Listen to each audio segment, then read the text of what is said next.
Police লকআপে মৃত্যুর অভিযোগ বিরজু কেওটের, এবং সেই কেওটের বাড়িতে আসছেন প্রাক্তন মুখ্যমন্ত্রী মমতা বন্দ্যোপাধ্যায়। চূড়ান্ত বিক্ষোভের মুখে জোর স্লোগান দেওয়া চোরের রানী চোর সৃষ্টি করেছে। আজকে মমতা ব্যানার্জি 15 বছর বাংলা লুট করেছে। চোর চোর। ব্যাপক উত্তেজনা এই মুহূর্তে আমরা দেখতে পাচ্ছি হালি শহরের ভূতবাগান এলাকায়। বিরজু কেওট, যার পুলিশ লকআপে মৃত্যু হয়েছে বলে অভিযোগ করা হয় পরিবারের তরফ থেকে, এবং কাল ভোর রাতে মৃত্যু হয়, এবং তার বাড়িতে এই মুহূর্তে আসছেন প্রাক্তন মুখ্যমন্ত্রী মমতা বন্দ্যোপাধ্যায়। গাড়ি লক্ষ্য করে কাদা ছোড়া হচ্ছে, জুতো ছোড়া হচ্ছে।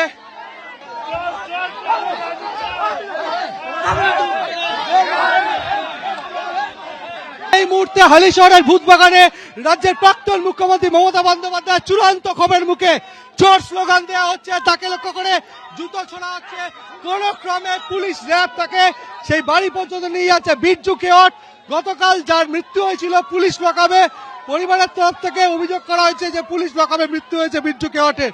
আর সেখানেই এই মুহূর্তে তুমি দেখতে পাচ্ছ যে প্রচুর মানুষ গাড়ি লক্ষ্য করে কাদা ছুটছে, জল ছুটছে, এবং ক্যামেরাম্যান অতলু ছবিটা দেখাচ্ছে যে বিরজু কেওটের বাড়িতে এই মুহূর্তে প্রবেশ করছেন মমতা বন্দ্যোপাধ্যায়। ভূতবাগানে তার বাড়িতে যখন প্রবেশ করছে, এবং জনরোষ আটকাবার চেষ্টা করছে পুলিশ এবং র্যাব, এবং প্রচুর মানুষজন রীতিমতো জনরোষ, এবং বিরজু কেওটের বাড়িতে এই মুহূর্তে মমতা বন্দ্যোপাধ্যায় প্রবেশ করেছেন।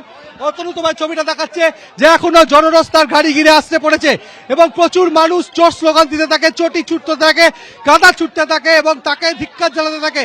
এবং সেই মুহূর্তে আমরা দেখতে পাচ্ছি যে পুলিশের পক্ষ থেকে সরিয়ে দেওয়ার চেষ্টা হচ্ছে, গাড়িতে আছাড় মারা হচ্ছে। অতনু ছবিটা দেখাচ্ছে যে তার গাড়ি ঘিরে এই মুহূর্তে বিক্ষোভ হচ্ছে, পুলিশের পক্ষ থেকে সরিয়ে দেওয়া হচ্ছে বিক্ষোভকারীদেরকে। এবং যেভাবে জনরোষ আসতে পারে, প্রাক্তন মুখ্যমন্ত্রী আজকে যখন ভূতবাগানে এসে পৌঁছয়, সেই সময় তাকে লক্ষ্য করে চোর স্লোগান এবং তার কনভয় আটকে দেওয়া হয়। এবিপি আনন্দ, এগিয়ে থাকে, এগিয়ে রাখে।